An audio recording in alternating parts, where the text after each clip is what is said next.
Hardoi MLC Ashok Agarwal ने मनाई बाबा साहब डॉक्टर भीमराव अंबेडकर की 131वीं जयंती और बाबा साहब के जीवन संघर्ष के बारे में लोगों को बताया।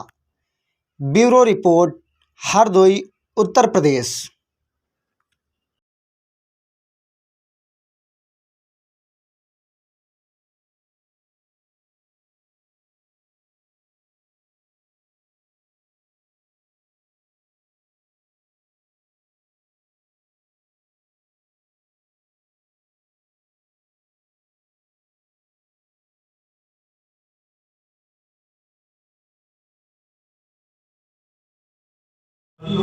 यहाँ के प्रधान का और आपका बाबा साहब के आज कोई भी व्यक्ति महापुरुष ऐसे ही नहीं बनता है। बहुत तपना पड़ता है, बहुत ही करना पड़ता है, अपने को समर्पण करना पड़ता है, तब जाके कोई व्यक्ति बनता है। और व्यक्ति में भी जब महापुरुष बनता है तो उसके पीछे आप सोचिए कि कितनी बड़ी ताकत उसके अंदर होगी।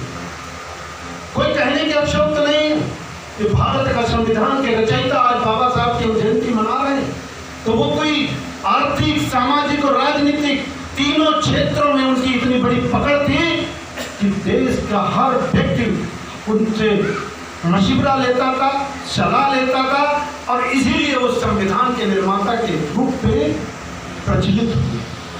चाहे आर्थिक रूप से अगर किसी सरकार को सलाह लेनी होती थी तब भी वो बाबा साहब उस पर भी लेख लिखते थे। सामाजिक रूप से उस क्षेत्र में भी बाबा साहब ने बहुत कुछ लिखा है और बहुत कुछ कहा है। और राजनीतिक क्षेत्र में वो कई पदों पर मंत्री भी रहे और 1946 से 1949 तक देश के लिए उन्होंने बहुत कुछ लिखा है और बहुत कुछ कहा है। उसके पहले 1946 से पूर्व भी जब इंग्लैंड में वायसराय के रूप में सलाहकार होते थे तब भी उन्होंने अद्भुत काम किया, तभी उनकी ख्याति बढ़ी और तभी वो महापुरुष बने। आज हमारे संविधान की जो रचयिता हैं उनका हम जन्मदिन मना रहे हैं।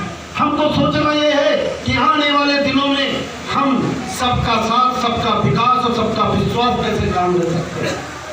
हमारा लोगों का मानना है बाबा साहब के बताए हुए आदर्शों पर चलने के लिए हम लोगों का मानना है कि जब तक पिछली पंक्ति पर खड़े व्यक्ति को मुख्य धारा में नहीं लाएंगे तब तक हम और हमारी सरकार आंख पे नहीं बैठेगी। ये बाबा साहब के बताए हुए मार्ग हैं कि हम सबको साथ लेकर चलेंगे, और जब तक अंतिम व्यक्ति पर बैठे पायदान को मुख्य धारा में नहीं ला सकते तब तक इस देश का विकास नहीं होगा। हम उस पर काम कर रहे हैं, आप उनको बताने की आवश्यकता नहीं। हम जाति धर्मों की राजनीति नहीं करते हैं, हम विकास की राजनीति करते हैं। हमारा मुख्य ध्येय है विकास, हमारा मुख्य ध्येय है जो जिस पात्रता की श्रेणी में आता है उसको लाभ कैसे मिले, चाहे वो किसी जात का हो, किसी धर्म का हो।